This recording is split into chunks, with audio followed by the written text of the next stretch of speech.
નમસ્કાર. આજના આપણા ઐતિહાસિક વિશ્લેષણમાં આપ સૌનું સ્વાગત છે. આજે આપણે વૈશ્વિક ઇતિહાસના એક એવા ભયંકર સમયગાળામાં ડોક્યું કરવા જઈ રહ્યા છીએ જેણે ખરા અર્થમાં આધુનિક વિશ્વનો આખો નકશો જ બદલી નાખ્યો. જો સાચું કહું તો ઇતિહાસે માત્ર અલગ અલગ તારીખો કે ઘટનાઓનું લિસ્ટ નથી, પણ તે એકબીજા સાથે જોડાયેલી કડીઓ છે. જાણે કે એક પડતો ડોમિનો જે પોતાની સાથે બીજા અનેક ડોમિનોઝને પાડી દે છે. પ્રથમ વિશ્વયુદ્ધની શરૂઆતથી લઈને રશિયન ક્રાંતિ અને છેક સરમુખત્યારશાહીના ઉદય સુધીની આખી સફર એકદમ રોમાંચક છે. તો ચાલો કોઈ પણ જાતના વિલંબ વિના આ જટિલ પણ અત્યંત રસપ્રદ ઘટનાક્રમને સમજીએ. હવે જરા આ આંકડા પર નજર કરો. 1 કરોડ. હા, બરાબર સાંભળ્યું. પ્રથમ વિશ્વયુદ્ધની ભયાનકતા સમજવા માટે માત્ર આ એક આંકડો જ કાફી છે.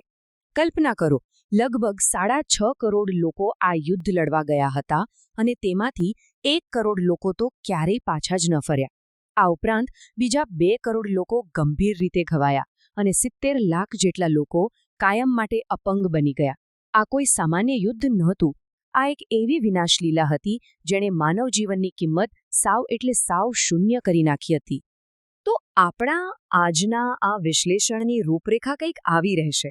આપણે એકદમ ક્રમબદ્ધ રીતે જોઈશું કે પ્રથમ વિશ્વયુદ્ધનો અંત કેવી રીતે આવ્યો, ત્યારબાદ વર્સેલ્સની સંધિ, રશિયન ક્રાંતિનો ઉદય, રાષ્ટ્રસંઘની સ્થાપના અને તેની નિષ્ફળતા, પછી કેવી રીતે સરમુખત્યારશાહીએ માથું ઊંચક્યું અને અંતે દ્વિતીય વિશ્વયુદ્ધના બીજ કેવી રીતે રોપાયા.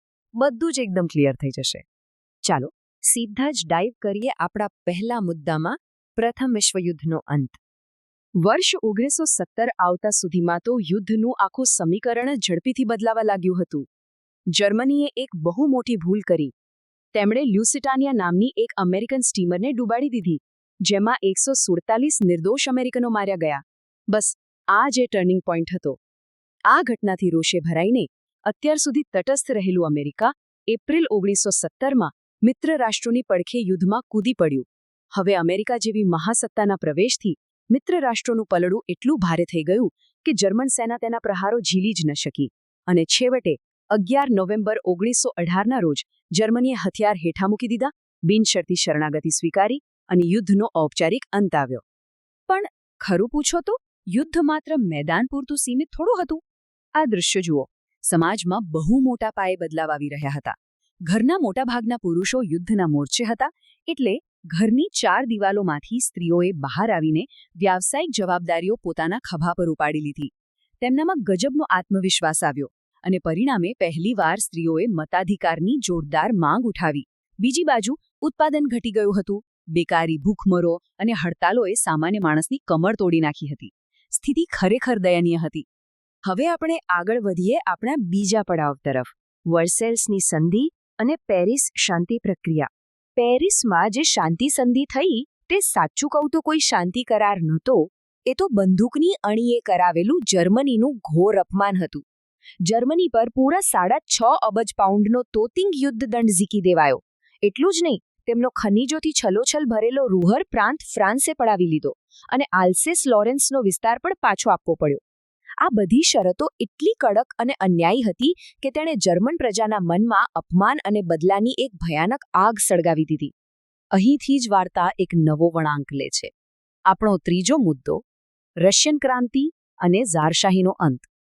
જ્યારે આખું યુરોપ વિશ્વયુદ્ધમાં વ્યસ્ત હતું, ત્યારે રશિયામાં એક અલગ જ જ્વાળામુખી ફાટવાની તૈયારીમાં હતો. જરા કલ્પના કરો, વર્ષ 1905ના એ અત્યંત કરુણ દિવસની. 22 જાન્યુઆરીનો એ રવિવાર. ફાધર ગેપોન નામના એક પાદરીની આગેવાનીમાં હજારો લોકો ઝારના મહેલ તરફ એકદમ શાંતિપૂર્ણ સરઘસ લઈને જઈ રહ્યા હતા. લોકો સાવ નિશસ્ત્ર હતા. છતાં ઝારના લશ્કરે તેમના પર અંધાધૂંધ ફાયરિંગ શરૂ કરી દીધું. સેન્ટ પીટર્સબર્ગનો આખો સફેદ બરફ નિર્દોષોના લોહીથી લાલ ઘૂમ થઈ ગયો. ઇતિહાસ આજે પણ આ દિવસને લોહિયાળ રવિવાર તરીકે ઓળખે છે. આ એક જ ઘટનાએ લોકોના ગુસ્સાને ચરમસીમા પર પહોંચાડી દીધો. અને પછી જે થયું તે ખરેખર જોવા જેવું છે. માર્ચ 1917માં પેટ્રોગ્રાડના કામદારોએ એક જોરદાર હડતાળ પાડી. ઝારે હંમેશની જેમ આ હડતાળને કચરી નાખવા લશ્કર મોકલ્યું, પણ આ વખતે લશ્કરે પોતાના જ લોકો પર ગોળીબાર કરવાની સિદ્ધિ ના પાડી દીધી. બસ આજ તો બળવો હતો. જો ચોતામાં રશિયા પર રાજ કરતું 300 વર્ષ જૂનું શક્તિશાળી ઝાર સામ્રાજ્ય પત્તાના મહેલની જેમ તૂટી પડ્યું. દસ્તાવેજો તો એવું પણ કહે છે કે ઝારશાહીના પતનથી એકમાત્ર લેનિન સિવાય આખું રશિયા ખુશીથી ઝૂમી ઉઠ્યું હતું. હવે ઝાર તો ગયો, પણ દેશ કોણ ચલાવશે? સત્તા માટે બે પક્ષો આમને સામને આવી ગયા. એક તરફ હતા કેરિન્સ્કીના નેતૃત્વવાળા મેન્શેવિક્સ, જેઓ થોડા મધ્યમ માર્ગી હતા અને તેમને મધ્યમ વર્ગનો ટેકો હતો, અને બીજી તરફ વ્લાદિમીર લેનિનના બોલ્શેવિક્સ. લેનિન એકદમ કટ્ટર માર્ક્સવાદી વિચારધારા ધરાવતા હતા અને તેમને કામદારોનો પ્રચંડ ટેકો હતો. લેનિનનું સ્પષ્ટ માનવું હતું કે સત્તા માત્ર ને માત્ર શ્રમજીવીઓના હાથમાં જ હોવી જોઈએ. અને આખરે નવેમ્બર 1917માં લેનિનની આગેવાનીમાં બોલ્શેવિકોએ સશસ્ત્ર ક્રાંતિ કરીને સત્તા પોતાના હાથમાં લઈ લીધી. આપણે આને જ ઇતિહાસમાં સમાજવાદી બોલ્શેવિક ક્રાંતિ તરીકે ઓળખીએ છીએ. ચાલો ફરીથી દુનિયા પર નજર કરીએ. આપણો ચોથો મુદ્દો, રાષ્ટ્રસંઘની સ્થાપના અને તેની નિષ્ફળતા. પ્રથમ વિશ્વયુદ્ધના ભયાનક અનુભવ પછી દુનિયાને લાગ્યું કે બસ હવે બહુ થયું, હવે કોઈ યુદ્ધ નથી જોઈતું. આથી 10 જાન્યુઆરી 1920ના રોજ રાષ્ટ્રસંઘની સ્થાપના કરવામાં આવી. તેના ઉદ્દેશો ખૂબ જ ઉમદા હતા. દુનિયામાં શાંતિ જાળવવી, એકબીજાની સીમાઓનું સન્માન કરવું અને યુદ્ધનો તો સંપૂર્ણ ત્યાગ કરવો. પણ એક બહુ મોટી સમસ્યા હતી. આ નિયમોનું પાલન કરાવવા માટે રાષ્ટ્રસંઘ પાસે પોતાનું કોઈ જ લશ્કર નહોતું. એટલે બન્યું એવું કે જ્યારે શક્તિશાળી દેશોએ પોતાની મનમાની શરૂ કરી, ત્યારે રાષ્ટ્રસંઘ સાવ લાચાર બનીને જોતો રહ્યો. આ જ તેની સૌથી મોટી નિષ્ફળતા હતી. આ નિષ્ફળતા અને નિરાશા આપણને લઈ જાય છે 5મા મુદ્દા તરફ, સરમુખત્યારશાહીનો ઉદય. આ સમયગાળામાં અલગ અલગ દેશોમાં સત્તા કેવી રીતે ધીમે ધીમે એક જ વ્યક્તિના હાથમાં કેન્દ્રિત થવા લાગી, તે જોવું ખરેખર ચોંકાવનારું છે. ઇટાલીમાં મુસોલિનીએ પોતાના ફાશિસ્ટ પક્ષ દ્વારા જોરદાર પકડ જમાવી લીધી. જર્મનીમાં તો સ્થિતિ એથી પણ ભયાનક હતી. એડોલ્ફ હિટલર અને તેના નાઝી પક્ષે સત્તા પર આવીને વંશીય શુદ્ધતાના નામે લાખો યહૂદીઓનો નરસંહાર કર્યો, જેને આપણે હોલોકાસ્ટ કહીએ છીએ. જાપાન પણ પાછળ નહોતું. ત્યાં લશ્કરવાદે માથું ઉચક્યું અને 1932માં મંચુરિયા પર કબજો કરીને સામ્રાજ્યવાદની શરૂઆત કરી દીધી. આ બધામાં એક જ વસ્તુ કોમન હતી: અત્યંત આક્રમક અને ઉગ્ર રાષ્ટ્રવાદ. તે સમયના દસ્તાવેજોમાં આ યુગને નૂતન વિશ્વ તરફ પ્રયાણ કહેવામાં આવતો હતો. પણ ધ્યાનથી જુઓ, આ કોઈ શાંતિપૂર્ણ નવું વિશ્વ નહોતું. આ તો એકદમ આક્રમક, હથિયારોથી સજ્જ અને ઉગ્ર રાષ્ટ્રવાદથી ભરેલી દુનિયા હતી. હિટલર હોય કે મુસોલિની, દરેકને બસ પોતાનો દેશ સર્વોપરી બનાવવો હતો અને બીજાને કચડી નાખવા હતા. આ લશ્કરી તાકાતોએ રાષ્ટ્રસંઘના નિયમોના ખુલ્લેઆમ ધજાગરા ઉડાવ્યા અને વિશ્વ શાંતિ ધીમે ધીમે ફરીથી જોખમમાં મુકાવા લાગી. અને છેલ્લે આપણો છઠ્ઠો અને સૌથી ગંભીર મુદ્દો, દ્વિતીય વિશ્વયુદ્ધના બીજ કેવી રીતે રોપાયા.